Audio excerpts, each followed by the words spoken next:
आते हैं हिंदी के दूसरे टॉपिक पे। हिंदी में पार्ट 3 हिंदी में जो है बता दिया गया था कि व्यंजन के प्रकार चल रहे थे। व्यंजन कितने प्रकार के होते हैं, कौन कौन से व्यंजन किस तरह जो है उसका उच्चारण किया जाता है, इसके बारे में बता दिया गया है। इसमें उष्ण व्यंजन था, उष्ण व्यंजन, संयुक्त व्यंजन, इसके बारे में बता दिया था, लिखवा दिया था। अब आगे आते हैं कि व्यंजन में ही अभी और है, व्यंजन में व्यंजन के और भाग है, प्रकार है, इसके लिखवाना काम आज है। यानी कि व्यंजन के जो प्रकार है कंपन के आधार पर, यानी कि व्यंजन के, चूंकि आपको मालूम है कि 35-39 के व्यंजन थे, उच्चारण से लेकर और लेखन तक 39 थे। इन सब के बारे में लिखवाया जा रहा है बारी बारी से। उसी अगले क्रम में जो है कंपन के आधार पर व्यंजन के प्रकार है, यानी कि व्यंजन के प्रकार कंपन के आधार पर अघोष किसे कहते हैं, सघोष किसे कहते हैं, और फिर आगे हम बढ़ते हैं। तो फिलहाल हम लिखते हैं क्या है, कंपन के आधार पर व्यंजन के प्रकार। ठीक,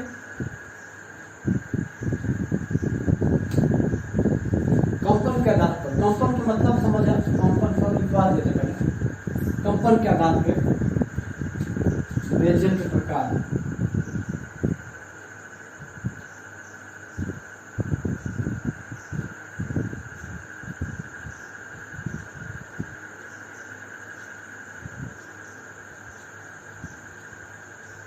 कंपन के आधार पर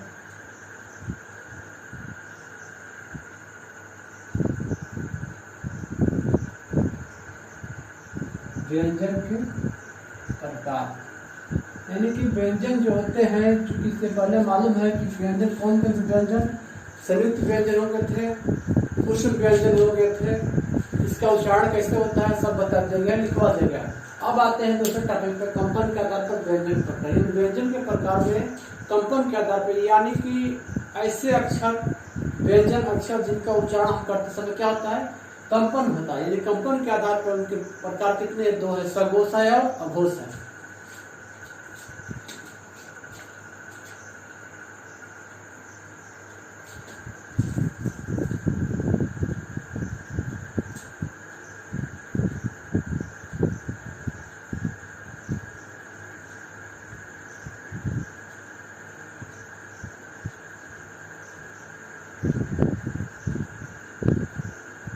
दो प्रकार है कंपन के आधार पर व्यंजन जो है, 2 प्रकार है। पहला क्या है, पहला क्या है, सघोष अघोष।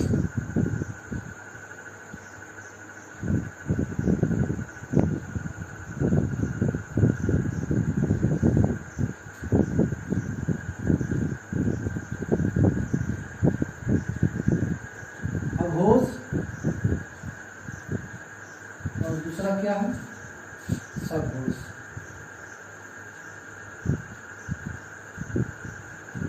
सघोष अघोष है, इसके बारे में लिखा जाए। अघोष किसे कहते हैं,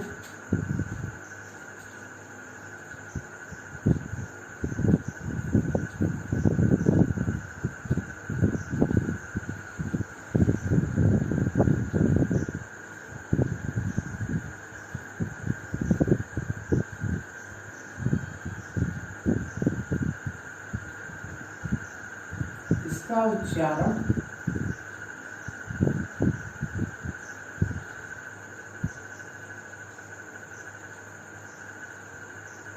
करने में कंपन नहीं होता।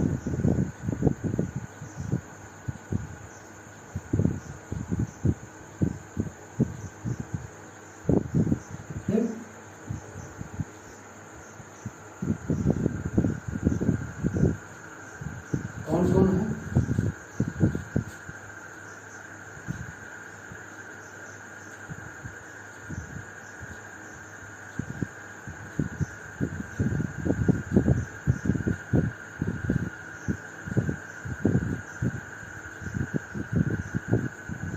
सभी वर्गों के 1 2। ठीक, सघोष किसे कहते हैं?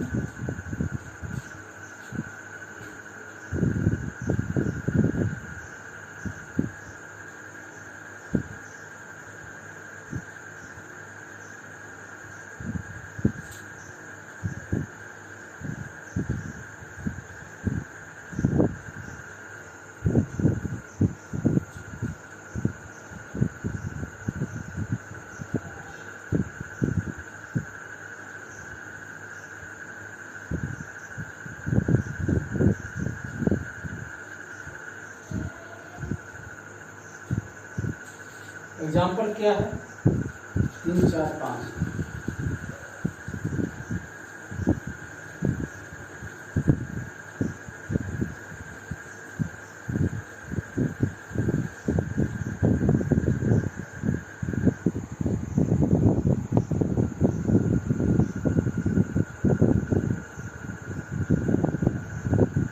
ठीक,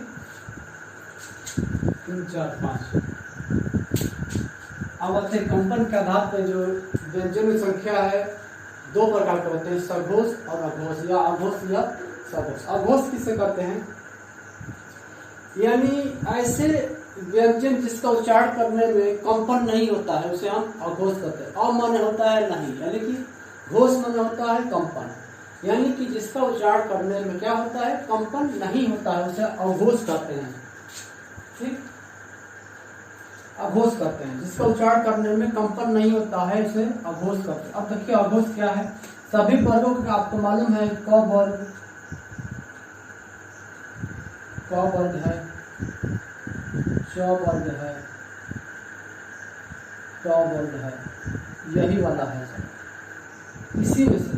ठीक, क वर्ग, च वर्ग, ट वर्ग, इसी में से 1 2, यानी कि क वर्ग और ट में से 1 2 कौन हो जाएगा? क हो जाएगा। ये पहला क्या हो जाएगा? क, दूसरा क्या होगा? ख। फिर यहाँ पर सभी वर्गों के 3 4 5 जो बचे हुए हैं, क के बाद क ख ग हो गए।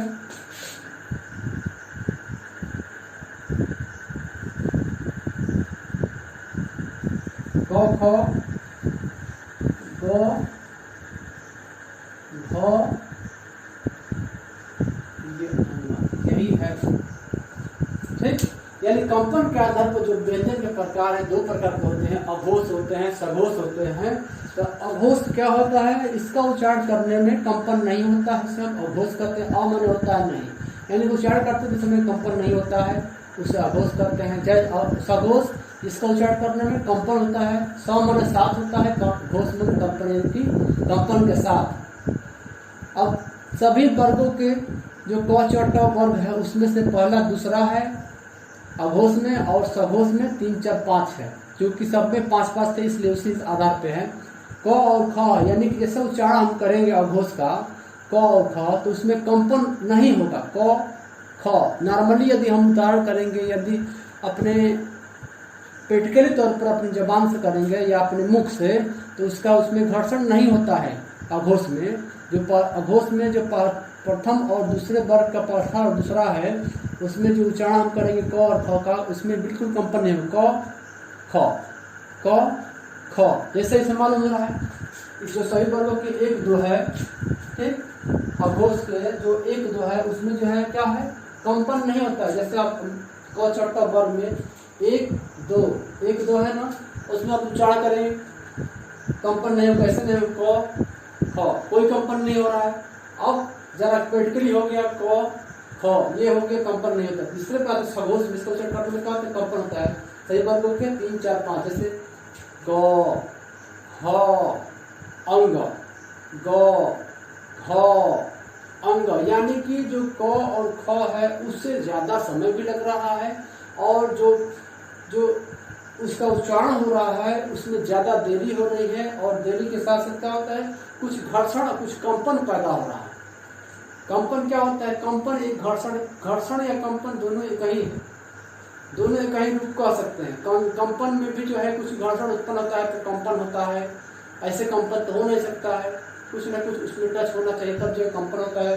घर्षण उसी तरह का घर्षण या कंपन, यानी कि जब इसका उच्चारण करेंगे सघोष का, जो 3 4 5 है उसमें ग ह अंग, ग ह अंग प्रैक्टिकली तौर पर करेंगे तो बिल्कुल आसान समझ में आएगा।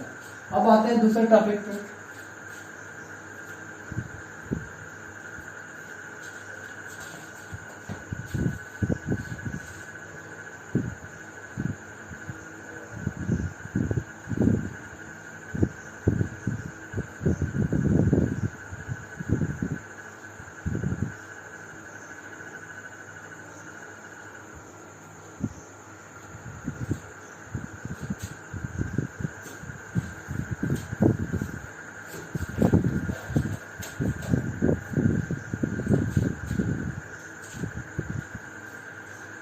अब आते हैं शब्दों के प्रकार। ठीक, शब्दों के प्रकार, शब्द के प्रकार हैं कौन कौन शब्द, उनकी कौन कौन से प्रकार है, उनकी संख्या कितनी है, इसके बारे में समझेंगे। शब्द किसे कहते हैं इसके बारे में मालूम है। शब्द किसे कहते हैं? शब्द उसे कहते हैं जो अर्थ उत्पन्न करता है, यानी अर्थ देता है, उसे हम शब्द कहते हैं। शब्द उसे कहते हैं जो अर्थ देता है, उसे हम शब्द कहते हैं। उसी क्रम में है शब्द के प्रकार। शब्द के प्रकार है बनावट के आधार पर।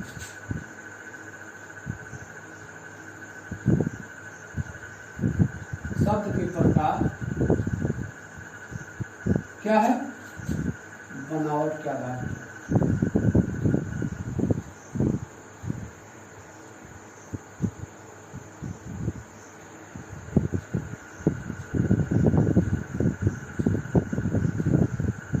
बनावट के आधार पर शब्द के प्रकार जो क्या है? बनावट का आधार। अब थोड़ा बता दो क्या है इसमें संख्या कितनी होती है? 3 होती है, रूढ़ शब्द, यौगिक शब्द और यौगिक शब्द। बात ये पहले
ऐसे शब्द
शब्दों के प्रकार बनावट के आधार पर, यानी कि जो शब्द है, शब्द किसे कहते हैं?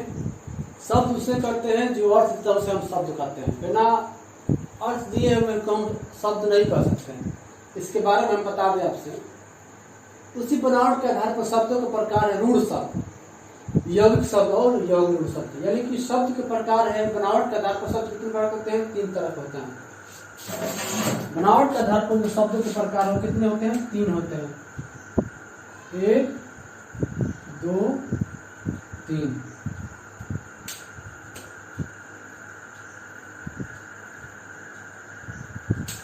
अब इसके बारे में डिटेल हम बता दें आपसे कि जिन शब्दों के अलग अलग और खंड नहीं किया जा सकता, यानी किया जा सकता। कहने का मतलब ये है, रूढ़ शब्द ऐसे शब्द करते हैं जिनको हम अलग करने या मिलाने से,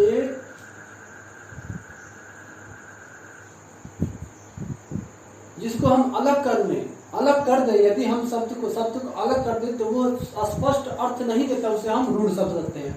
यानी कि रूढ़ शब्द ऐसे शब्द हैं जिनको हम और विभाजित नहीं कर सकते, उसे हम रूढ़ शब्द, रूढ़ हो गए हैं, पुराने हो गए। यानी कि रूढ़ शब्द ऐसे शब्द कहते हैं जिनको अलग करने से वो अर्थ स्पष्ट अर्थ नहीं देता, उसे हम रूढ़ शब्द कहते हैं।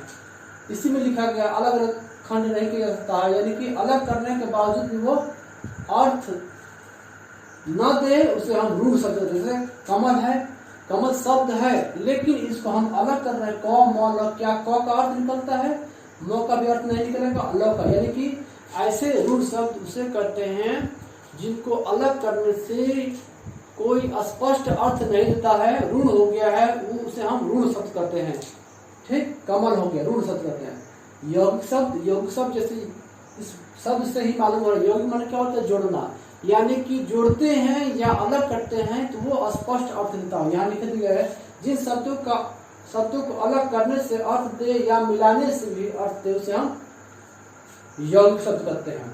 यौगिक शब्द उसे कहते हैं जिनको अलग करने से या संयोग करने से, मिलाने से स्पष्ट अर्थ होता है, उसे हम यौगिक शब्द कहते हैं। जैसे एग्जाम्पल में पुस्तकालय है, देवालय। पुस्तकालय, पुस्तक हम अलग कर दें, यदि संधि विच्छेद करेंगे, संधि पढ़ाएंगे, विच्छेद किसे कहते हैं, संधि किसे कहते हैं, उसमें हम बता देंगे। संधि विच्छेद करते हैं पुस्तकालय का, पुस्तक धन आलय करते हैं, तो क्या होता है, देव धन आलय करें, क्या होता है, इसका स्पष्ट पुस्तक में होता है पुस्तक, आलय मन होता है घर, यानी पुस्तक का घर को क्या कहते हैं, पुस्तकालय।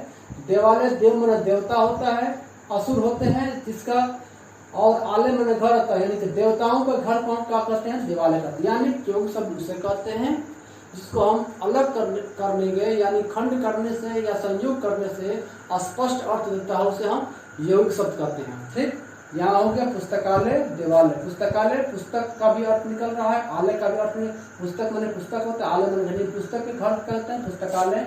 देव यानी देवताओं के घर, या असुर देवता होते हैं। असुर, चूंकि असुर क्या है, उसके पर्यायवाची है, देवता के असुर है, पर्यायवाची है। देवालय जो है यानी देवताओं के घर को क्या कहते हैं, हम देवालय कहते हैं। अब तीसरा आता है यौगिक शब्द। यौगिक शब्द या यौगिक रूढ़ शब्द, ऐसे शब्द जो समान अर्थ को छोड़ नया अर्थ बनाते हैं। यानी कि यौगिक शब्द ऐसे शब्द होते हैं जो अपने सामान्य अर्थ को छोड़कर नया शब्द बनाते हैं, जिसमें हम बता दें, हम क्या करते थे, बहुब्रीहि समास। समास में जब हम आएंगे, जब समास हम पढ़ाएंगे, समास में बताएंगे कितने समास के प्रकार हैं। समास के प्रकार में जो द्वंद्व समास, द्विगु समास, बहुब्रीहि समास और अव्ययी भाव समास, उसी में आता है बहुब्रीहि समास। बहुब्रीहि समास उसे कहते हैं जो अपने सामान्य अर्थ को छोड़कर नए अर्थ प्रकट करते हैं, उसे हम बहुब्रीहि समास कहते हैं। उसी प्रकार बहुब्रीहि समास के ही आधार पे एक यौगिक शब्द आता है, यानी कि अपने अर्थ को छोड़कर नया अर्थ प्रकट करते हैं, उसे हम यौगिक शब्द कहते हैं। जैसे पंकज है, लंबोदर है, चंद्रशेखर है, बहुत से इसमें अर्थ शब्द हो सकते हैं। ठीक, पंकज भी हो सकता है, लंबोदर भी हो सकता है, चंद्रशेखर भी हो सकता है, और गजानन भी हो सकता है। ठीक ना, तो इसमें जो है उसी बहुब्रीहि समास में, बहुब्रीहि समास का ही जिसको लिखा होता है, सामान्य अर्थ को छोड़कर नया अर्थ बनाते हैं, उसका हम बहुब्रीहि समास कहते हैं। ठीक उसी प्रकार यौगिक शब्द जो है, जो अपने सामान्य अर्थ है उसको छोड़कर नया शब्द बनाते हैं या नया अर्थ पैदा करते हैं, उसे हम यौगिक शब्द कहते हैं। जैसे पंकज है, सामान्य अर्थ को छोड़कर नया अर्थ बनाते हैं। पंकज है, पंकज में क्या होता है, कमल होता है, यानी पंक बना होता है कीचड़, कीचड़ में सना हुआ, इसको कीचड़ में जो पैदा होता है या उगता है, एक फूल है, कमल है। कीचड़ में पंख बना होता है, कीचड़ में पैदा होने वाला या खिलने वाला जो कमल है, उसका क्या है, वो कमल है। यानी कीचड़ में ये पंकज तो है, नाम तो दिखाई दे रहा है पंकज, लेकिन इसका अर्थ क्या हो, कमल हो गया। यानी कीचड़ में ठीक इसका जो है अर्थ दूसरा निकल गया। पंकज जो है, इसका पंकज का जो अर्थ नया तरह का अर्थ प्रकट कर रहा है, वह है कमल। क्योंकि कमल फूल जो है कीचड़ में ही होता है, इसके पंख में होता है कीचड़। दूसरा होता है लंबोदर, लंब मन होता है लंबा, उदर मन होता है उदर मन पेट। लंब धन उदर से बना है, लंब धन उदर, यानी संधि विच्छेद करेंगे इसको, लंब धन उदर से बनता है लंबा, यानी कि लंबा उदर मन पेट होता है। जिसका लंबा उदर हो, लंबा पेट, किसे कहते हैं, गणेश को। आपको मालूम है, जिसके लंबे उदर हो उसे हम गणेश कहते हैं। यानी कि वर्तमान अर्थ छोड़कर नया अर्थ पैदा करते हैं। लंबा उदर, यानी लंबा जिसका पेट हो या उदर हो, उसे हम क्या कहते हैं, लंबोदर या गणेश कहते हैं। लंबोदर नया शब्द, लंबोदर अपना जो वास्तविक शब्द छोड़ दिए, अब उसका अर्थ क्या दे रहा है, गणेश का।